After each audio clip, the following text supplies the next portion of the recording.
গাজীপুরে থেমে থাকা তেলবাহী ট্রেনে যাত্রীবাহী ট্রেনের ধাক্কা, স্টেশন মাস্টার সহ ৩ জন বরখাস্ত, বিজিবি মোতায়েন।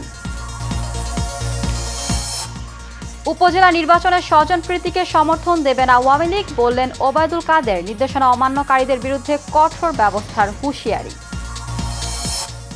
এবং তীব্র তাপপ্রবাহে আজ দেশের ২৫ জেলায় বন্ধ সব শিক্ষা প্রতিষ্ঠান। চলতি মাসেই কমে আসবে গরমের তীব্রতা, বলছে আবহাওয়া অধিদপ্তর।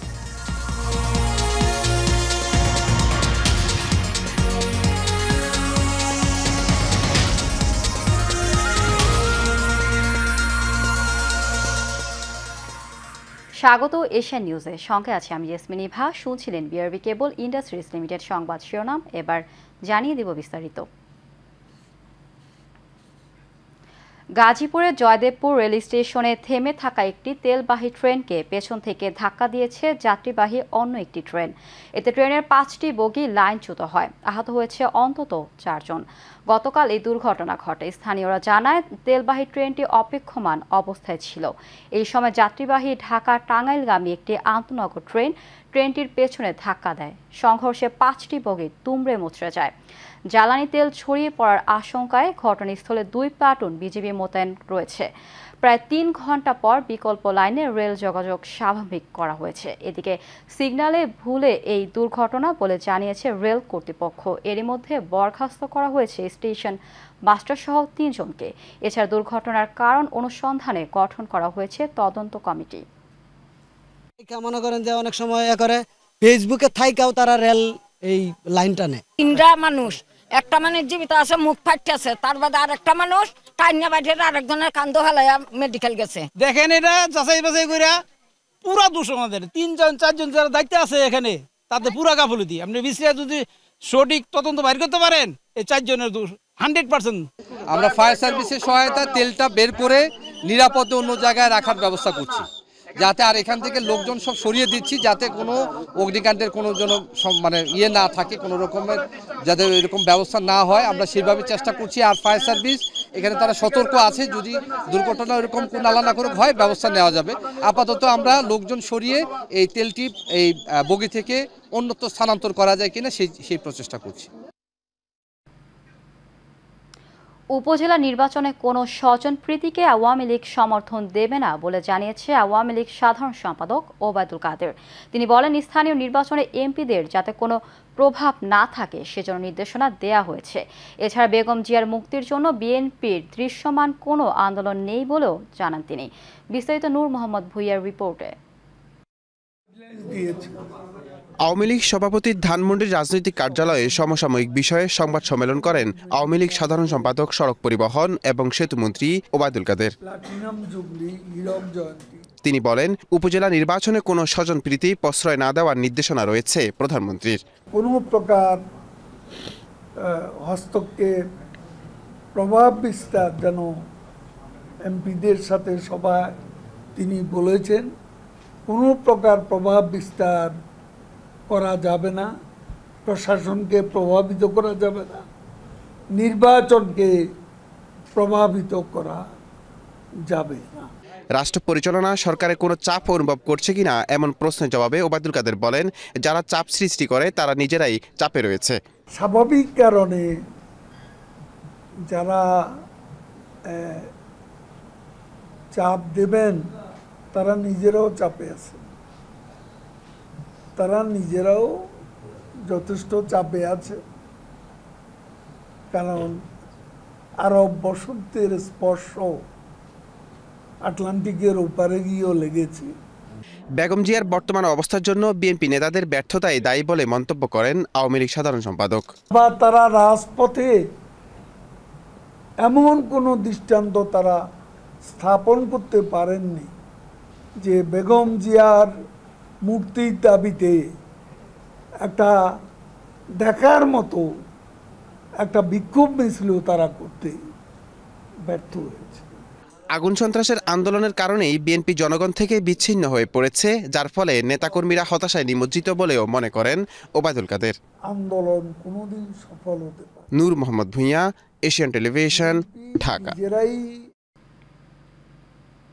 তীব্র তাপপ্রবাহে শিক্ষার্থীদের স্বাস্থ্য সুরক্ষায় আজ দেশের 25 জেলায় মাধ্যমিক বিদ্যালয়, মাদ্রাসা ও কারিগরি শিক্ষার প্রতিষ্ঠান বন্ধ থাকবে। গতকাল শিক্ষা মন্ত্রণালয়ের তথ্য ও জনসংযোগ কর্মকর্তা এম এ খায়ের পাঠানো সংবাদ বিজ্ঞপ্তিতে এই তথ্য জানানো হয়েছে। বিজ্ঞপ্তিতে বলা হয়, দেশের চলমান তাপপ্রবাহের কারণে আবহাওয়া অধিদপ্তরের আবহাওয়া পূর্বাভাসের ভিত্তিতে খুলনা ও রাজশাহী বিভাগের সকল জেলায়, ঢাকা বিভাগের ঢাকা ও টাঙ্গাইল জেলার, চট্টগ্রাম বিভাগের চাঁদপুর জেলা এবং রংপুর বিভাগের রংপুর, কুড়িগ্রাম, নীলফামারী ও দিনাজপুর জেলার সকল মাধ্যমিক স্কুল, কলেজ, মাদ্রাসা ও কারিগরি শিক্ষার প্রতিষ্ঠান আজ বন্ধ থাকবে। এপ্রিল মাস জুড়ে চলমান তাপ প্রবাহের তীব্রতা কমে আসবে বলে জানিয়েছে আবহাওয়াবিদ খন্দকার মোহাম্মদ হাফিজুর রহমান। গতকাল আবহাওয়া পূর্বাভাসের নিয়মিত সংবাদ সম্মেলনে এই কথা বলেন তিনি। তবে এই মাসে অতিবৃষ্টির সম্ভাবনা নেই জানিয়ে এই আবহাওয়াবিদ বলেন, 3 থেকে 5টি শিলাবৃষ্টি ও 1 থেকে 2টি মাঝারি বৃষ্টি হতে পারে। কাসর আহমেদের রিপোর্টে দেখুন বিস্তারিত। জনজীবনে কিছুটা স্বস্তি বয়ে এনেছে বৃহস্পতিবার রাতের বৃষ্টি। সেই সাথে স্বস্তির খবর দিয়েছে আবহাওয়া অধিদপ্তরও। চলমান তাপপ্রবাহ চলতি মাসের 6 তারিখের পর থেকে কিছুটা প্রশমিত হবে। এর সাথে বৃষ্টিপাতের পরিমাণও বাড়বে বলে জানান আবহাওয়াবিদ খন্দকার মোহাম্মদ হাফিজুর রহমান। এখন পর্যন্ত যেটা দেখা যাচ্ছে, এপ্রিলের মতো হাঁসপাস হওয়ার সম্ভাবনা কম। তার কারণে আমরা দেখছি 6 তারিখ থেকে একটা বৃষ্টিপাতের আছে এবং বৃষ্টিপাতের মানুষের মধ্যে অনেকটা স্বস্তি ফিরে আসবে। এবং এই মাসে দিনের তাপমাত্রা স্বাভাবিক অপেক্ষা কিছুটা বেশি থাকতে পারে এবং রাতের তাপমাত্রা প্রায় স্বাভাবিক থাকতে পারে।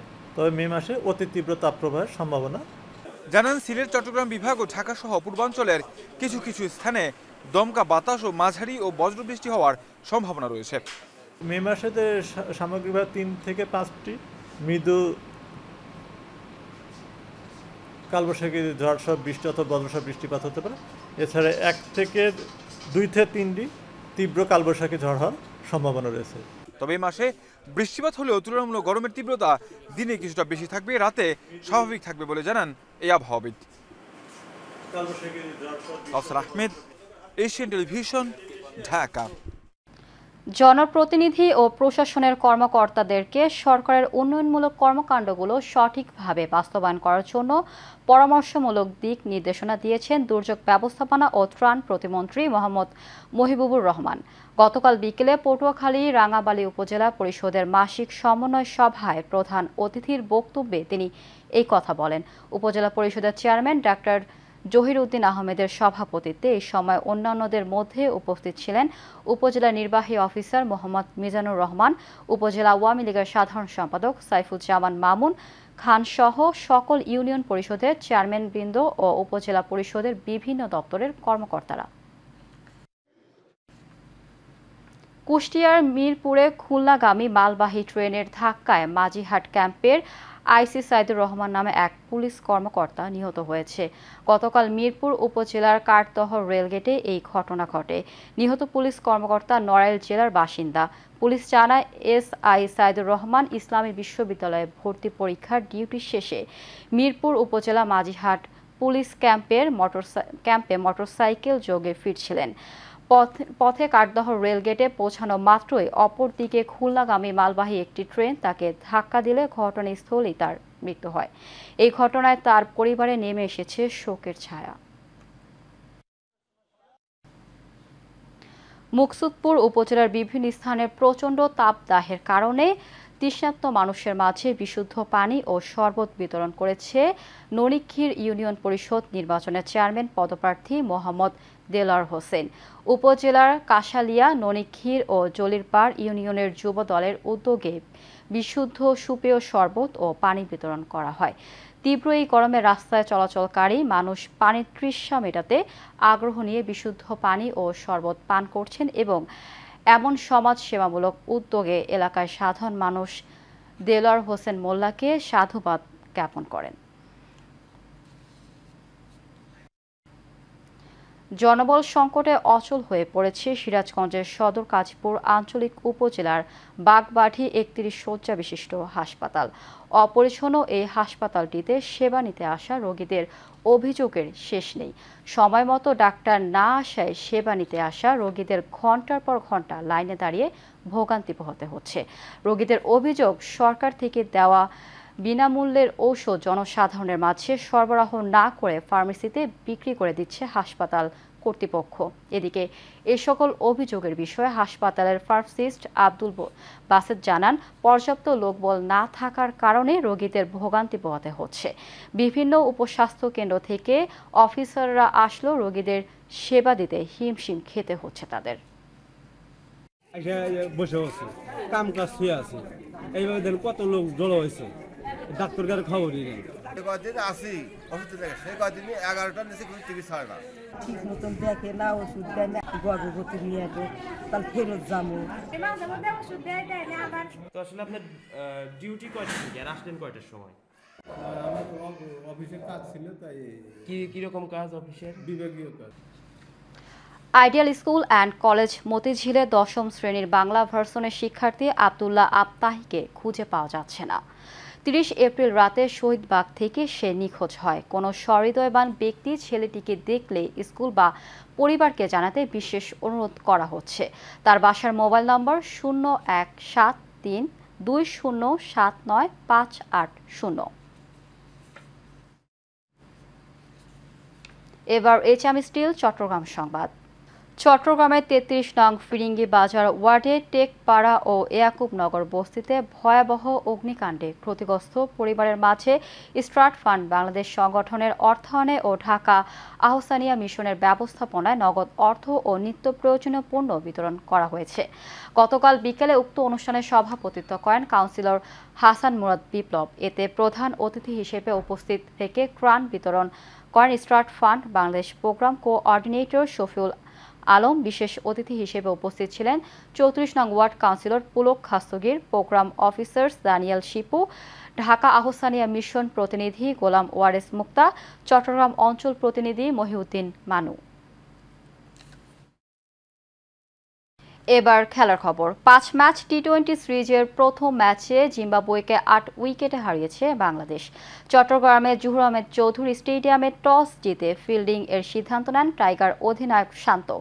স্কোরবোর্ডে 41 রান যোগ করতেই 7 উইকেট হারিয়ে বিপাকে পড়ে সফরকারীরা। এরপর 8ম উইকেটে মাসাকাজ্জা মান্দারের 65 বলে 75 রানের অবিশ্বাস্য জুটিতে ভর করে সম্মানজনক পুঁজি দাঁড় করায় সফরকারীরা। নির্ধারিত ওভারের সবকটি উইকেট হারিয়ে 124 রানে থেমেছে জিম্বাবুয়ের ইনিংস। স্বাগতিক বোলারদের হয়ে 3টি করে উইকেট শিকার করেছেন দীর্ঘদিন পর জাতীয় দলে ফেরা মোহাম্মদ সাইফুদ্দিন ও তাসকিন আহমেদ।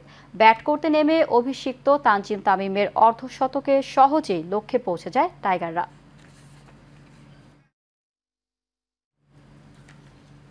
শেষ করব এশিয়ান নিউজ, তার আগে বিআরবি কেবল ইন্ডাস্ট্রিজ লিমিটেড সংবাদ শিরোনাম জানিয়ে দিব আরও একবার।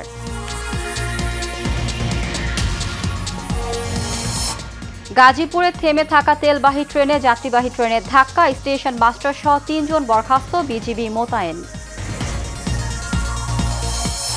উপজেলা নির্বাচনে স্বজনপ্রীতিকে সমর্থন দেবেন আওয়ামী লীগ, বললেন ওবায়দুল কাদের। নির্দেশনা অমান্যকারীদের বিরুদ্ধে কঠোর ব্যবস্থার হুঁশিয়ারি।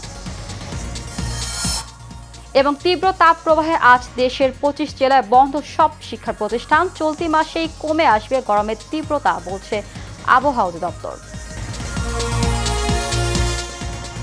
এশিয়ান নিউজ এ পর্যন্তই। আমাদের পরবর্তী সংবাদ দেখার আমন্ত্রণ জানিয়ে বিদায় নিচ্ছি। ধন্যবাদ সবাইকে।